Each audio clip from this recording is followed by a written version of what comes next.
Méditation des 365 jours, dimanche 15 février 2026, Romains 14. 7-8. En effet, nul de nous ne vit pour lui-même, et nul ne meurt pour lui-même. Si nous vivons pour le Seigneur, et si nous mourrons pour le Seigneur. Soit donc que nous vivions, soit que nous mourions, nous sommes au Seigneur.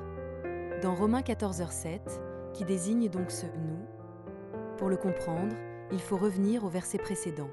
Dans Romains 14, 1-6, l'apôtre Paul aborde les tensions présentes dans l'Église de Rome concernant l'observance des fêtes, la désignation des jours de culte et les distinctions alimentaires.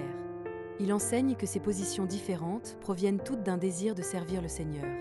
Ainsi, si l'on cherche sincèrement à honorer le Seigneur, ces divergences ne relèvent pas de l'essentiel. Elles doivent être accueillies avec tolérance. Le véritable disciple de Jésus ne vit pas pour lui-même, mais uniquement pour le Seigneur. Mais alors, qui parmi nous peut vraiment être un tel disciple? Probablement pas un seul. Nous devons reconnaître que nous vivons tous, d'une manière ou d'une autre, pour nous-mêmes. Même si nous acceptons de risquer notre vie, c'est souvent parce que nous espérons obtenir la vie éternelle. Ainsi, même notre mort peut être motivée par nous-mêmes. En somme, que nous vivions ou que nous mourions, nous le faisons encore trop souvent pour nous-mêmes. C'est pourquoi, au lieu de rechercher l'essentiel, vivre uniquement pour le Seigneur et mourir uniquement pour lui, nous nous attachons aux formes extérieures. L'observance des fêtes, le jour du culte, même l'horaire du service, ou encore les règles sur les aliments purs et impurs, que nous traitons parfois comme des absolus sacrés. Certes, sans principes minimaux, il serait extrêmement difficile de préserver la foi au milieu du monde. Par exemple, c'est parce que nous ressentons un saint respect pour le jour du Seigneur que nous choisissons de nous rassembler à l'Église plutôt que de nous consacrer à nos loisirs. Partout où cela existe, le culte dominical permet à l'Église de se maintenir. À l'inverse, lorsqu'une société perd le sens du jour du Seigneur, les églises ont du mal à subsister. Il y a ainsi, même dans la foi, un phénomène d'enrichissement ou d'appauvrissement spirituel. Cependant, aussi précieux que soit le dimanche, nous ne devons pas tomber dans l'illusion de croire qu'un jour en lui-même est saint.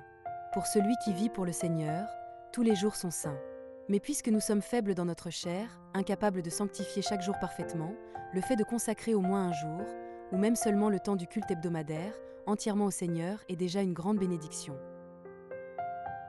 À travers chaque culte, notre objectif ultime ne doit pas être nous-mêmes, mais d'apprendre à vivre pour le Seigneur et à mourir pour le Seigneur. C'est alors que nous devenons de véritables disciples du Christ, capables de conduire notre prochain vers lui. Si quelqu'un évangélise avec le désir d'obtenir une récompense, qu'elle soit terrestre ou éternelle, il risque de ne pas entrer lui-même dans le salut et de ne pas conduire authentiquement les autres au salut. Nous devons évangéliser avec la certitude que la vie éternelle nous a déjà été donnée en don, sans rien attendre en retour, mais uniquement par amour pour l'autre. Cette certitude ne vient pas de nous-mêmes, elle est donnée par Dieu. La foi qui sauve n'est pas notre conviction personnelle, mais un don divin. Examinons aujourd'hui si ce don demeure vivant dans notre cœur. Seul celui qui a reçu ce don peut devenir un véritable témoin du Seigneur. Celui qui ne l'a pas reçu ne pourra pas offrir tout son temps et ses biens au Seigneur. Car la valeur de ce don dépasse tout ce que nous possédons. Comme l'apôtre Paul, nous pourrions considérer tout le reste comme une perte si cela ne sert pas le Seigneur. Pour certains, comme Paul, la rencontre avec le Seigneur ressuscité a provoqué une transformation radicale et immédiate. Mais pour la plupart d'entre nous, cette transformation se fait progressivement, entre avancée et recul. Ne désespérons donc pas si nous n'avons pas encore atteint ce stade, et ne nous glorifions pas si nous pensons en être proches. Notre assurance ne repose pas sur nous-mêmes, mais sur le Seigneur. Nous sommes imparfaits, mais lui est parfait. Aimons-le avec patience et espérance. Dieu ne nous a pas envoyés dans ce monde simplement pour nous sauver et nous sanctifier, mais pour nous associer à son œuvre de salut pour le monde. Au lieu de nous concentrer uniquement sur notre propre salut et notre propre sanctification, apprenons à regarder autour de nous avec le regard du Seigneur. Sommes-nous prêts à devenir, comme Jésus, un pain rompu et un vin répandu pour l'œuvre du Seigneur? Sommes-nous prêts à tout perdre pour le chercher lui seul?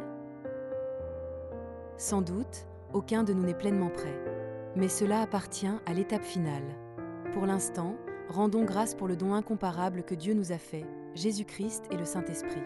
En avançant avec reconnaissance, aucun de nous ne sera rejeté par le Seigneur. Alléluia. Amen.